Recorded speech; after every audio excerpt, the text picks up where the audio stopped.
Blackmagic est un acteur majeur dans l'industrie de l'audiovisuel. Cette entreprise a toujours eu à cœur de rendre abordables des produits normalement destinés aux professionnels. Dans cette vidéo, nous allons explorer l'histoire passionnante de cette entreprise audacieuse et innovante. C'est parti. Tout commence par la fondation de l'entreprise Blackmagic Design. En 2001, dans son garage à Melbourne en Australie, Grant Petit fonde donc cette entreprise, avec un objectif en tête, rendre accessible au grand public des technologies normalement réservées aux professionnels.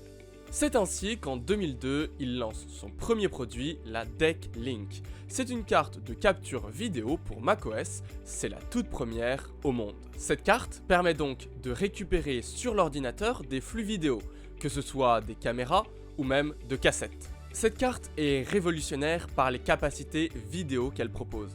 Elle propose notamment du 10 bits non compressé. Et c'est donc avec ce tout premier produit qui est un succès que Grant Petit commence à conquérir le milieu de l'audiovisuel. On arrive en 2004, un tournant majeur pour l'entreprise. Blackmagic décide de construire un studio à Singapour avec les dernières technologies. Il supporte la 4K et même la 3D, des révolutions pour l'époque. Et il va rapidement s'imposer comme un studio de référence pour la post-production. Puis Blackmagic veut intégrer de nouveaux outils, des outils révolutionnaires comme des logiciels, et il s'intéresse particulièrement à une entreprise assez intéressante, j'ai nommé DaVinci Resolve. Blackmagic souhaite donc implémenter le logiciel directement dans son studio de post-production. Mais ils se rendent vite compte que ce logiciel fonctionne avec des équipements très coûteux. En parallèle de ça, l'entreprise DaVinci Resolve n'est, comme qui dirait, pas dans une très bonne position, puisqu'elle a de grosses difficultés financières.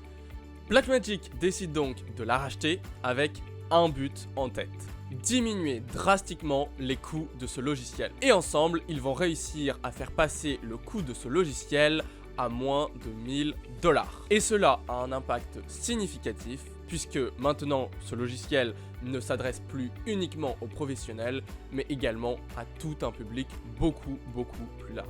Et tout cela va donc contribuer à faire connaître DaVinci Resolve et donc Blackmagic Design dans le monde entier. À ce moment-là, Blackmagic est bien connu dans le milieu de la post-production, mais ils vont bientôt conquérir un nouveau public, les vidéastes. Et ce, avec leur toute première caméra qui est sortie en 2012, la Blackmagic Cinema Camera. Comme à son habitude, Blackmagic booste les spécifications techniques de cette caméra et diminue vraiment beaucoup le prix. Mais la BMCC a été pas mal critiquée pour son design peu esthétique et surtout peu pratique.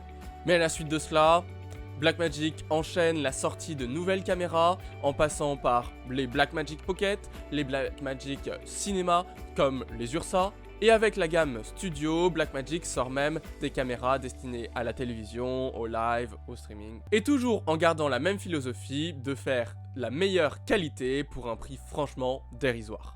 Pour compléter leur gamme de caméras studio, ils sortent toute une gamme de mélangeurs, les fameux ATEM. Alors il y a ATEM Mini, ATEM Constellation, ATEM Extreme. On arrive ensuite en 2020, la pandémie qui fait décupler le nombre de ventes de Blackmagic. Ils arrivent à 115 millions de $, de chiffre d'affaires.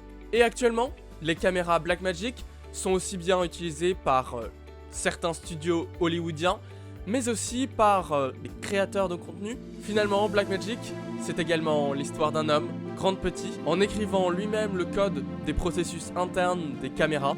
Et à noter que c'est également lui qui joue dans certaines des vidéos produites par l'entreprise pour présenter leurs produits. Blackmagic est devenu en quelques années un acteur incontournable de l'audiovisuel et elle a su rapprocher des mondes pourtant éloignés. Comme vous l'aurez compris, j'adore cette marque et ça m'a vraiment tenu à cœur de faire cette vidéo. Alors si vous l'avez aimé, n'hésitez pas à mettre un pouce bleu et à me soutenir en vous abonnant.